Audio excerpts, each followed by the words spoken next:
Hello, hello, and welcome to School Leader Soundbites. I'm your host, Veronica Sofer, and today we're going to be talking about websites and how to make sure that we're utilizing them to their fullest potential. We certainly want to foster engagement and we want to give people information they need. So, we're going to be talking about utilizing school websites for better engagement. But before we get started, I want to make sure we take care of some housekeeping. If you are listening on the podcast, make sure you hit subscribe. We don't want you to miss any episodes of School Leader Soundbites. If you are watching on Facebook or YouTube, drop me some comments so that I can connect with you and make sure that I answer any questions that you might have. So, with that, let's dive right into school websites. Now, they're more than just an information hub. They are dynamic, they need to be engaging and building upon strategies that you have, but more importantly, they need to be appealing to people because we know that visually, if they're not appealing, people are going to just scroll right through the information they missed, be frustrated, and then make sure that they form an opinion about it and tell everyone. So you want to make sure that your website is engaging, it's appealing, and it's got all the elements to make sure that your parents and your community members are getting the information that they need. So let's talk about the role of a website in today's educational landscape. It has shifted significantly from the last 10 years. It is your first point of contact. It is often where people go to do their research. Instead of picking up the phone and calling, they will go to the website first to try to get some information. And if they can't find it, then they will certainly pick up the phone and call. So you want to make sure that it is a tool that's being utilized because it is your first impression. We want to make sure that it's got all of your branding materials, that it is strategic, that the content that's on there is intentional, and that it is certainly bringing value to the users. So you want to make sure you're looking through that lens when you look at your website. I know a lot of us are going through website migrations. I'm working with about a dozen school districts across the country who are migrating to different platforms or who are updating their websites, and they're having to really dig into some pages that they didn't even know existed. So, we're going to talk a little bit about how to go through that migration process and best practices, especially in today's world. So, we know that a website design is important. There was a recent study by the Mathematica Policy Research Group. And in this study, they found that parents directly derive their opinion that leads to trust from the website. So that means the appeal of the website, the design, how accurate the information was, were there technical errors, grammatical errors on the website. That plays a huge part in how they perceive your district, especially when they're district shopping. As families have more choices today, they're certainly utilizing the websites as a way to measure one district to another. So you want to make sure that it's on point, that it's got all current information, and that you are giving people the information they want when they go to your website. So I can tell you that I've gone into districts as not only a staff member, but as a consultant. And the first thing I do is look at the website. And if I see technical or grammatical errors, I know that there's going to be missing information. I know that there's going to be outdated information. And certainly when we go in and do an audit, those are the things that we find. So we want to make sure that people's perceptions are validated by the content that you put on your website. You want to make sure that calendars are updated, that phone numbers are correct, that the staff links are correct. There's nothing like going to a campus website and seeing that the principal's photo is from 2 principalships ago. That is not okay, folks. We need to make sure that those pictures are current, that the contact information is current, and that people have multiple ways of getting in touch with someone, whether that's by email, by social media handle, or by phone. So you want to make sure that there are multiple ways, and make it a standard. Make it a standard across all of your teacher sites, across all of your department head sites, and for any other type of curricular folks that you've got working in the district. You want to make sure that people can easily get a hold of the right person in the district. We want to make sure that we are growing trust with our website. We want to build upon trust on the website. And so that accurate information, making sure that it's clear and concise and is found in multiple places, is going to help drive that trust. We want it to be interactive. We want it to be easy to navigate. So we want to make sure that all the navigation is intuitive. And a great way to test that, especially if you're not in a position to create a website audit, is to just bring in some folks, both internally and externally, and have them just do a little focus group with you. Have them navigate the website and tell you where they thought a piece of information should be versus maybe where they found it. So focus groups, even if they're just, a dozen folks, can really give you some insight and to help you build the architecture of your website or modify it if possible.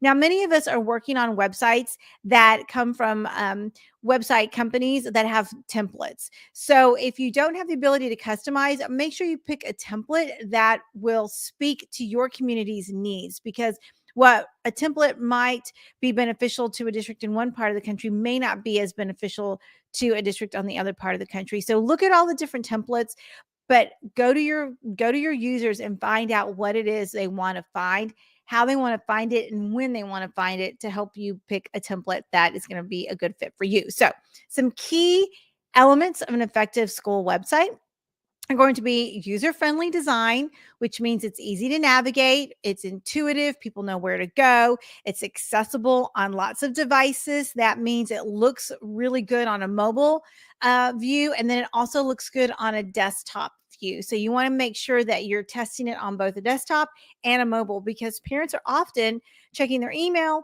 going to the website when they are in transit, maybe when they're in between meetings, or maybe at the end of the day when they're on their couch watching TV. So we know that iPads and mobile devices are going to be really important to the way our website comes across to users. So user-friendly design, updated content. We talked about that. Don't have calendars that are 2 and 3 years old. There's nothing more frustrating than being a parent and going to look for a calendar and seeing that it's the wrong year. So you want to make sure that when you are working with your campuses, maybe during the summer, you give them a checklist of all the things that they need to do to update their campus website. Are the staff members correct? Are there photos for everyone? Are the room numbers or the telephone numbers to that teacher's room still valid? Are their calendars updated? Are their project lists updated? All those kinds of things. Give them a checklist, because they're going to be really thankful that you gave them a step-by-step process to make sure that the content that they're providing to their parents and to their students is accurate and timely. You want to also make sure you have an interactive feature. Is it easy for them to just quickly click on something and connect with someone? Making sure that you're tapping into some of that technology that already exists. That visual appeal is also going to be important. When you can use student photos that are not stock photos, I highly recommend that you do that, because parents love to see their students in action. They also like to see their teachers and their administrators in action. So encourage your campuses to use photos that have been approved, that parents have given consent to be used in your marketing materials, because that's going to really drive trust and visual appeal with your campus website. And then accessibility. We want to make sure that your website is ADA compliant. We work with a lot of school districts who have gotten complaints because their website is not ADA compliant. So there are a lot of great tools. I'm sure your platform provider has some that you can just plug in and tell you which pages are not ADA compliant, because we want to make sure that we're accommodating to all of our users. And it's really important when we talked about interaction and the ability for your website to connect with folks, that you've got a tool in place to do that. So let me take a minute to spotlight our podcast sponsor, and that's K12 Insight. K12 Insight has some great tools. I was a user in 3 of my districts for many, many years. And one of my favorite tools that they released was a chat bot. And the chat bot uses AI technology, and you can feed it answers to questions that parents have, frequently asked questions like bus routes or menu. So if you are a K12 Insight customer and you don't have the chat bot on your website, I highly recommend that you talk to your rep to make sure you get it implemented. If you are not a K12 Insight client, then be sure to check out all their great products at k12insight.com/SOPHER to learn more about it. So if you're not using K12 Insight, make sure you check them out. I highly recommend. Let's go back to websites. Let's talk about some ways that you can make sure that you're really migrating the right information. I've been working, like I said, with my team on supporting a couple of districts who are really going through a really big migration project.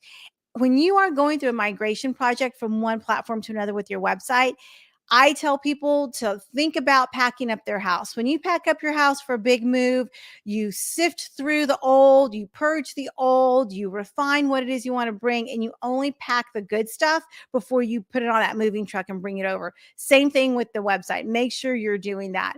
If you've got a lot of old junk and trash on your website, guess what? When you migrate that information over, it's going to migrate with you, and it's going to have a fresh new look with really bad old data, and it's going to erode trust. So make sure that when you're migrating, you're taking time to do mini audits, that you are working with the departments to look at their pages and make sure their information is accurate. This includes business office, transportation office, food service office, a lot of the operational folks, the curriculum department too needs to make sure they have a hand, that they are using this migration opportunity as an opportunity to clean up and make sure that they're moving over the good stuff.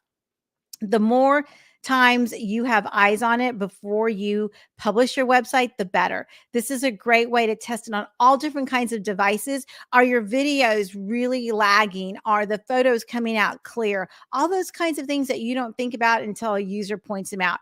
So make sure you use some of this migration time to test on various platforms until you actually make the move over. That's actually one of my most favorite ways to make sure the website looks good, is to have multiple people and multiple parts of the district utilizing it, so we know what it's going to look like when it goes live. So as we wrap up this episode, I just want to remind you that your website is a digital face of your district. It's where people go 24 hours. This is where they go to look for simple information, quick facts, but also really important in-depth information that they might want to connect with. So make sure you've got everything available to people, that it's transparent, it's accessible, and that it is provided in a way that appeals to people visually. It's a key part of your communication strategy, and it's something worth investing in. So make sure you use that. So as we wrap up this episode, I just want to remind you to please share it with any of your friends who you think might benefit from some of the content that we've talked about. I look forward to connecting with you. So you can always reach me at veronicavsofer.com, or you can drop me some comments, especially if you're watching on YouTube or Facebook. Make sure you hit subscribe on your favorite podcast platform, and we look forward to the next episode. We'll see you then.